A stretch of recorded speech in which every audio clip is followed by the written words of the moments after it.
غني وخذ عيني غنيني شوية شوية غنيني وخذ عيني غنيني شوية شوية غنيني وخذ عيني غنيني شوية شوية غنيني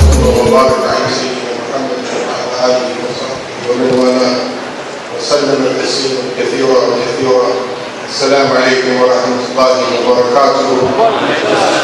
I want to reiterate my thanks to the organizers, to the supporters, to the sponsors and the volunteers, to the very dear people of Singapore collectively for inviting me and honoring me to share this space with you and to be in this very blessed gathering.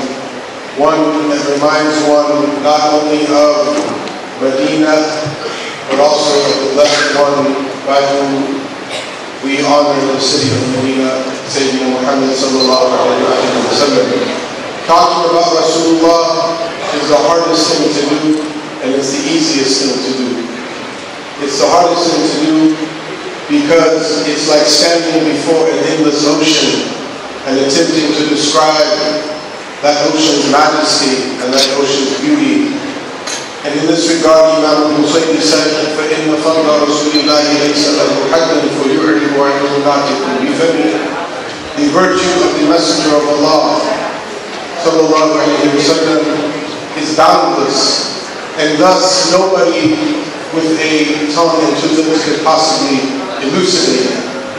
So it's the easiest thing to do because that majesty and that beauty that Allah manifested in Sayyidina Rasulullah sallallahu alayhi wa sallam is the very essence of this affair of Islam. And this is why we heard recited in the Mawlid of the brothers, Jazahumullah khair, may Allah reward them, recited that even if we celebrated the Mawlid every day, qad kana wajib, it would have been an obligation. And this is because celebrating the Mawlid is not about celebrating simply a festivity, but about celebrating a cosmic reality. When the Prophet ﷺ came to Medina and he found that the Jewish community there was fasting on the 10th of Muharram, he inquired about that. And he said, why are they fasting? And he was told, ﷺ, it is the day in which Allah drowned Pharaoh and saved Moses. And then he said, ﷺ, we have more right to Moses. We are closer to Moses, as it were. Now, Muslims have heard this time and time again, and most of us, if not all of us, are familiar with this narrative. And most of us, if not all of us, are familiar with the fact that the scholars use this as one of the premises upon which they determine the permissibility of celebrating the Mawlid. But when we hear the Rasul sallallahu alayhi wa sallam saying, we have more right to Moses, what do we think about?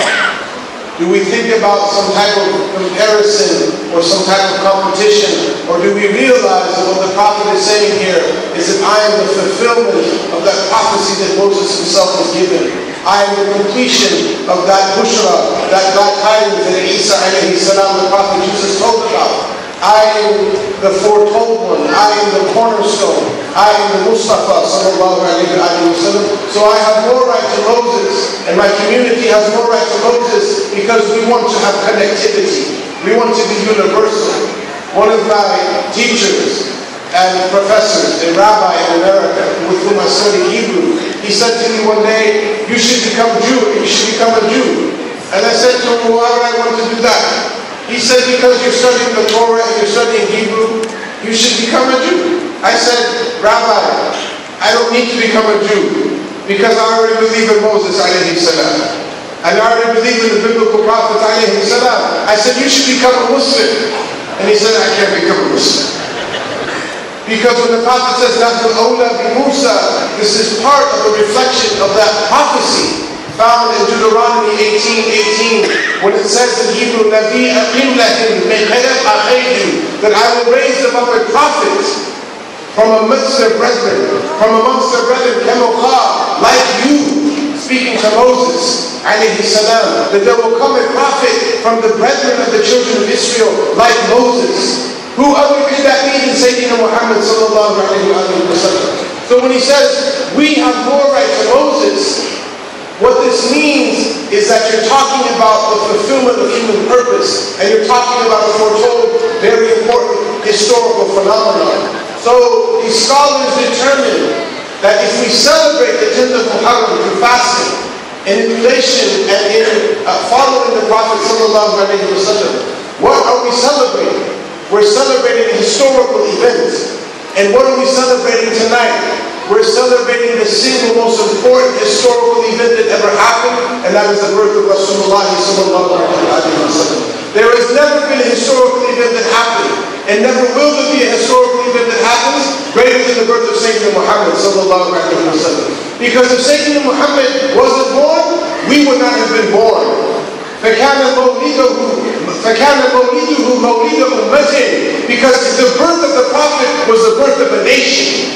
This would not have been born if Sayyidina Muhammad wasn't born, sallallahu alaihi wasallam. The Quran we hear recited would not have been born if Sayyidina Muhammad wasn't born, sallallahu alaihi wasallam. And what shape would the world be if Sayyidina Muhammad wasn't born, sallallahu alaihi wasallam? So you're celebrating the most significant historical event that ever happened or ever will happen. And for that reason they said, and even if we didn't load it every day, قَدْ كَانَ وَاجِبًا. And this is why Muslims gather. But there's something even deeper than that. There's something even more significant for us as individuals to that. And that is the real why. Why did people gather in these gatherings? Why did the scholars take the time that they took to write these verses? Why did the people transmit this over the ages? And why have your ancestors been gathering in gatherings like this from the very birth of Islam? That is so that people could come and hear the description of the beloved sallallahu alaihi wasallam, to then emulate it, to embody it, to become like Sayyidina Muhammad sallallahu alaihi wasallam.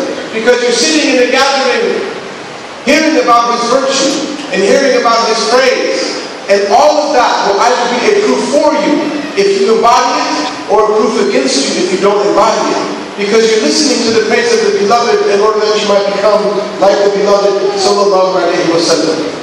We should leave these gatherings with light.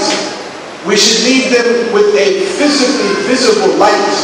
Because Allah talks about the Prophet sallallahu alaihi wasallam as a light. قَدْ جَاءَكُمْ مِنَ اللَّهِ نُورٌ وَكِتَابٌ مُبِينٌ. A light has come to you from God, and a clear book. This is obviously referring to the Quran when Allah says a clear book. But what is the light that Allah is talking about? The light of Sayyidina Muhammad sallallahu alaihi wasallam.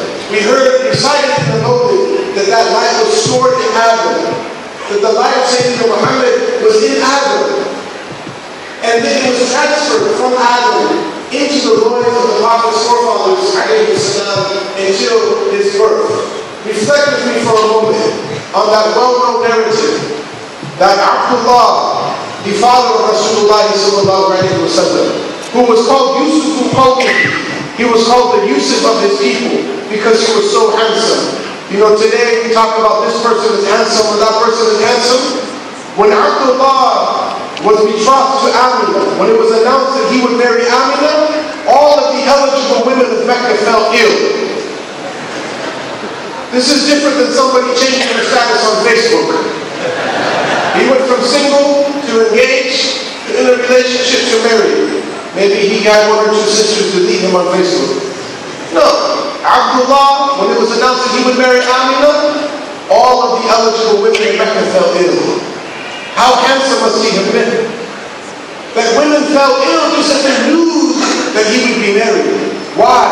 Because he had a visible light in his face. A visible light in his face because he was carrying Sayyidina Muhammad in his loins. And when he passed by Qutayla in the marketplace, on his way to go marry Amina, he passes by a woman named Qutayla, and she sees that light, and she had heard from her family that the last prophet would come from the Arabs. This is referring to the verse that we talked about. We will raise them up a prophet from amidst their brethren. So the people knew that the last prophet was going to come from the Arabs. And she saw the light in the face of Abdullah, and she came to him and she offered herself to him in a form of pre-Islamic marriage.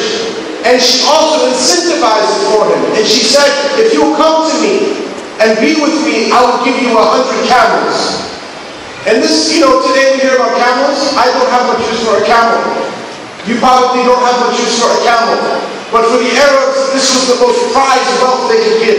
So she says, I'll give you 100 camels if you'll be with me. And he says, he says, as for doing something haram, I would rather die. And he said, as for permissibility, I don't see any of that. So let me clarify.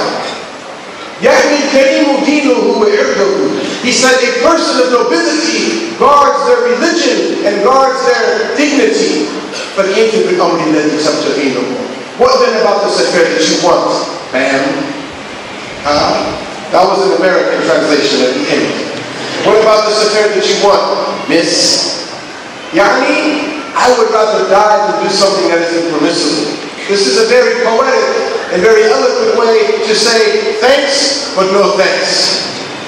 Because I'm someone of nobility. And you heard recited in the Mawlid that he was carried from pure loins to pure wombs. That nobody in his ancestry, all the way back to Adam, had fornication on either side. On either side. So he said, I would rather die than do something haram. Then he goes to Amina, and he weds Amina. And then the marriage is consummated. And the blessed light of Sayyidina Muhammad sallallahu alaihi wasallam is transferred from him to Amina's womb. Then he comes back to Qutayla, and he passes by her and she doesn't say anything. She doesn't take any notice of him. He says, you didn't make any comment today. She said, the light that was in your forehead is gone. The light that is in your face is no longer there because it has been transferred to the lady Amina alayha salam radiallahu anhu jami'an. So what is it about this light when it takes human form? What does it look like when it's born into a human being? If there was a light in the loins of his ancestors, so bright that you could see it in their faces, what is it about when it's in the human form of Sayyidina Muhammad himself, sallallahu alayhi wa sallam? And some of you heard me tell the narrative before, but I'll tell it again. Hassan ibn Thabit, he was the poet laureate of the Arabs. He was the most celebrated poet of his time. And when the Arabs wanted to defame somebody, how did they do that? They sent a poet to write bad poetry about that person. Because they didn't have the media machine that people use now. So if they wanted to make people not like somebody, they sent a poet to them and they said, write us lines about this person that make him look bad. So they said to Hassan before he's Muslim, we want you to go to Muhammad and describe him to us. We want you to describe Muhammad to us in a way that fits how much we don't like him. Say really bad things about him. So Hassan agrees and he's not yet Muslim. He goes to Sayyidina Muhammad sallallahu alayhi wa sallam. And he sees him. And then he comes back to the Quraysh to report what he had seen. And they said, let's hear it. What did he say? لَمَّا نَظَرْتُ إِلَىٰ أَيْوَانِهِ صَطَعَتْ. When I looked at the light on his face, they shine brightly. وَضَعْتُ مِنْ خِيفَتِي كَفَيْ عَلَى بَصْرِي. I covered up my eyes with the palms of my hand. خَوْفًا عَلَى بَصْرِي مِنْ حُسْنِ صُورَتِهِ فَلَسْتُ أَنْظُرُهُ إِلَّا عَلَى قَدْرِهِ. I covered my eyes with my hands out of fear that I would go blind because he was so beautiful. فَلَسْتُ أَنْظُرُهُ إِلَّا عَلَى قَدْرِهِ. So I only can look at him according to my feeble ability. Now imagine that they had commissioned him to what? To describe the Prophet in a way that how much they hate him. And he says, I look at his face, the light shine off, they're so bright, I can cover my face. What would you have said if you were them? They said, we told you to describe him in a way that fits how much we don't like him. And he said, this is what I saw. This is what I saw, and it's blameworthy for a person to tell a lie. So even non-Muslims, because Hassan at that time, who was not yet Muslim, even non-Muslims could see the light of the Prophet sallallahu alaihi wasallam. And this is why the poet said, لو أبصر الشيطان طلعت نوره في وجه آدم كان أولا سجد. If Satan had seen the brilliant light in Adam's face, he would have been the first to prostrate. أو لو رأى النمرود نور جلاله عبد الجليل مع الجليل ولعنت. Or if Nimrod would have seen the light of his beauty, he would have worshipped the majestic Lord with the friend Abraham and would not have denied. ولكن جمال الله جل فلا يرى إِلَّا بِتَخْصِيصٍ مِنَ اللَّهِ الصَّمَدِ. But the light of God is precious, so it can only be seen with the eternal Lord's distinguishing grace. You and I have been given a chance tonight. We have been given a chance to change ourselves. We have been given a chance to become illuminated. We have been given a chance to take on some of that light. But the question is, what impact did this gathering have on us? Are we going to leave the gathering in the same state that we came in? We are praying on the Prophet sallallahu alaihi wasallam. We're reading Quran. We're making dhikr. We're seeing the faces of these beautiful people. And do we leave in the same state that we came in? Just like today and yesterday, the same is the same. As if we made no change in our life. Are we going to be people who are transformed? Because the Prophet sallallahu alaihi wasallam, when he is described by Allah as a mercy, we are supposed to be people who are also merciful, like him sallallahu alaihi wasallam. فَبِمَا رَحْمَةٍ مِّنَ اللَّهِ لِنْتَ لَكُمْ. It is from Allah's mercy that you were made gentle in your dealing with him sallallahu alaihi wasallam. So how are we going to embody that mercy? The first way, and arguably the most important way that we can try to have prophetic mercy is with our families. Let every single one of us think about our relationships and our families. With our parents, with our siblings, with our spouses, etc. And now you may say, what does that have to do with mercy? When the Prophet came, sallallahu alaihi wasallam, Allahumma salli alayhi wa ala alihi, and he kissed Imam al-Hassan. And the Bedouin man saw him kiss Imam al-Hassan when he was a baby, a boy. And he said to him, I have 11 children, and I've never kissed any of them.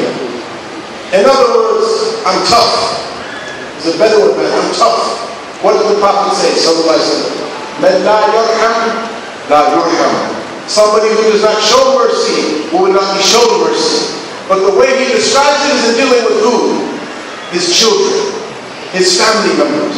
So it's not a good thing if we come to these gatherings and we talk about praying on the Prophet sallallahu alaihi wasallam and we don't become more merciful with our families. This is the first place that we have to become more merciful. Be forgiving with your family. Overlook their faults.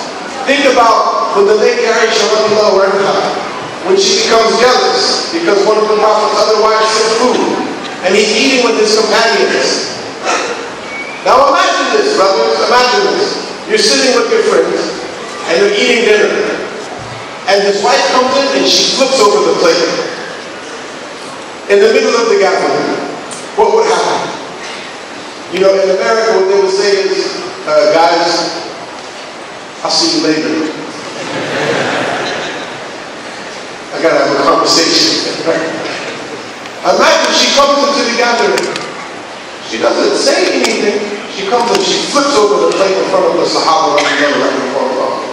What does the Prophet say? Mudu aydiyakum, gharatum. Reach your hands out and eat. Your mother got jealous. Sallallahu alaihi wasallam. He was a master at what you call damage control. Wallah. And in one narration, he actually started a food fight between his wives. Sallallahu alaihi wasallam. He was a master of damage control. When the man came and he said, "Oh Muhammad, give me from the wealth of Allah, not the wealth of your mother or father." And just because he said that, Sayyidina Umar takes out his sword. And he says, he says, let me cut off the head of this hypocrite. What did he do to be called a hypocrite? He just addressed the Prophet in a way that wasn't respectful and said, Ya Muhammad. He didn't say, Ya Rasulullah. He didn't say, Ya Qasim. He didn't say, Ya Nabi Allah. He says, Ya Muhammad. And Umar says, what? Let me do it. Let me cut his head off. What did the Prophet say, sallallahu alaihi wasallam? I do not want it to be said that Muhammad kills his companions. And this is a moment that we have to think about. People say now, I don't care what anybody says.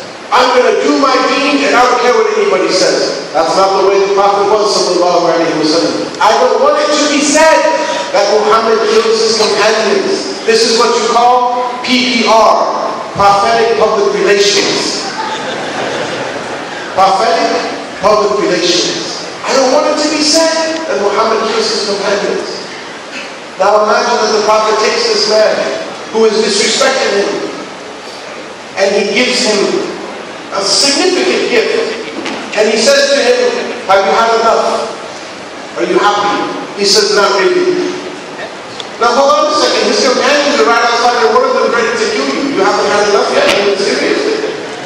He says, what? Not really. So what did the Prophet do? He gave him more.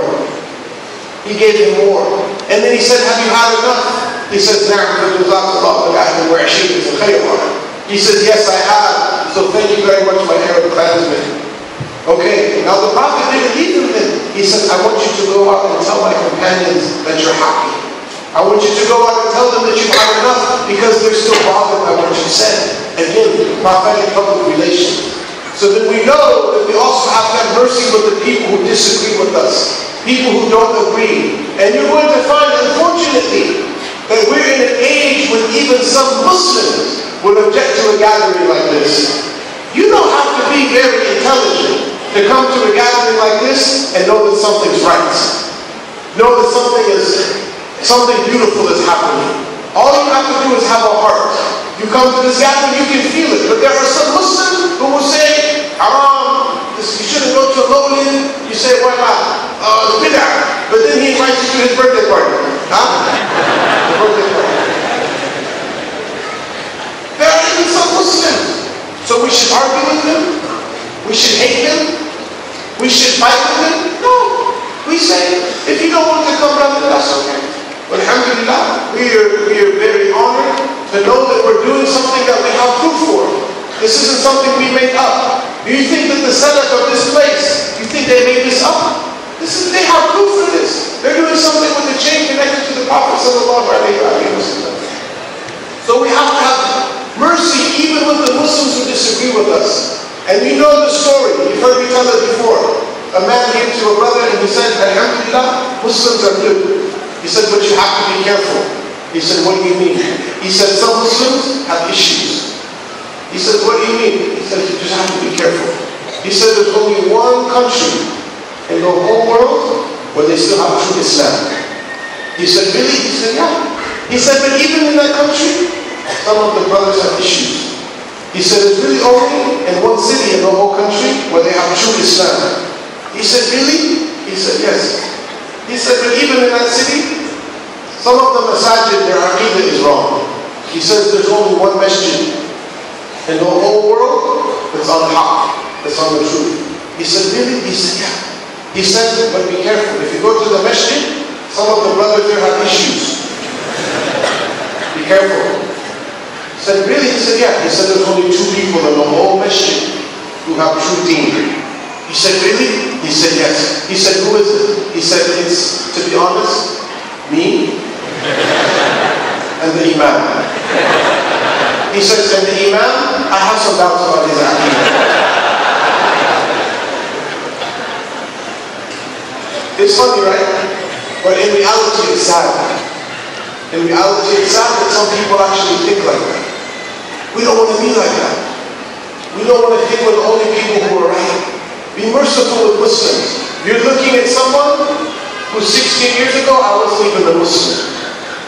I wasn't even a Muslim. And several of my friends weren't even Muslim.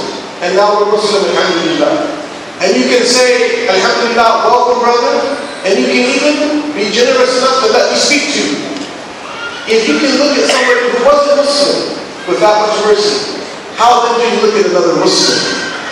Somebody who's already Muslim. They already believe in the same thing you believe in. You can't have mercy with them? Brother came to me, he said, Aki, we only have three things in common. I said, what?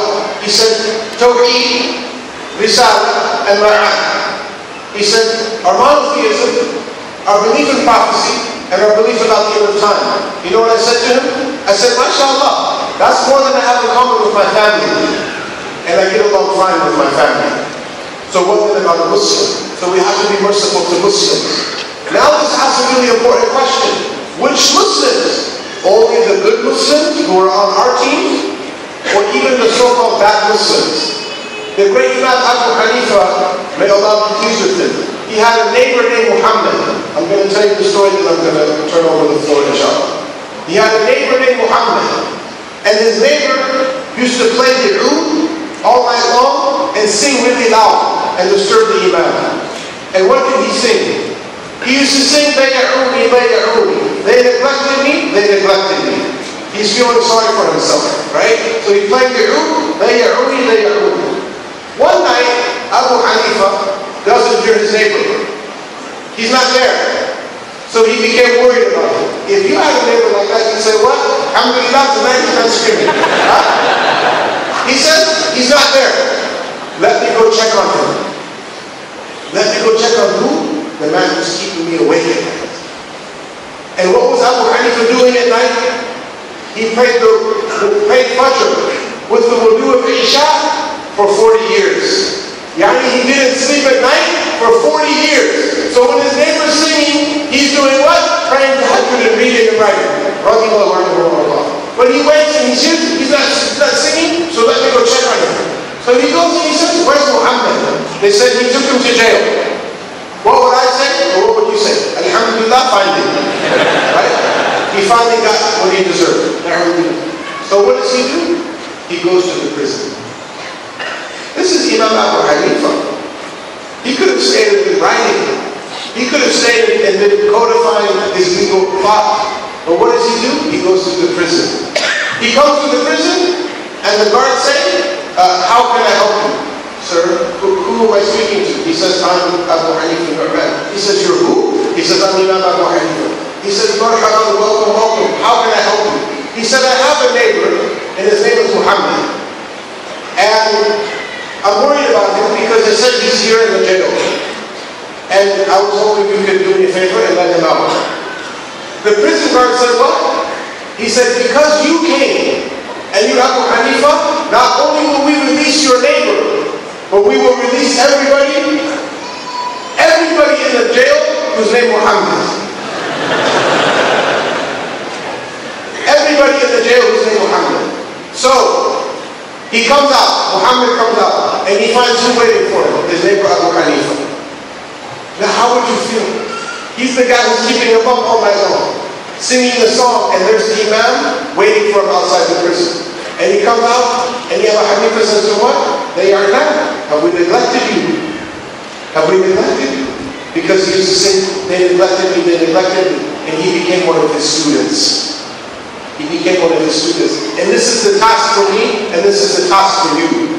Can you leave a gathering like this with an increased mercy for the people around you, whether they be Muslim, whether they be non-Muslim, whether they be people who love you or whether they be people who hate you, whether they're people who help you or whether they're people who stand in your way. I pray that Allah will make me and make you more merciful, Ya Arhamar Rahimeen. I pray that Allah will adore me and adore you with the character of Sayyidina Rasulullah sallallahu alayhi wa sallam. I pray that Allah subhanahu wa ta'ala will make this gathering a proof for us, not a proof against us, Ya Arhamar Rahimeen. Wa sallallahu wa sallam wa barak ala Sayyidina Muhammad wa ala alihi wa sahbihi wa sallam wa na'afu.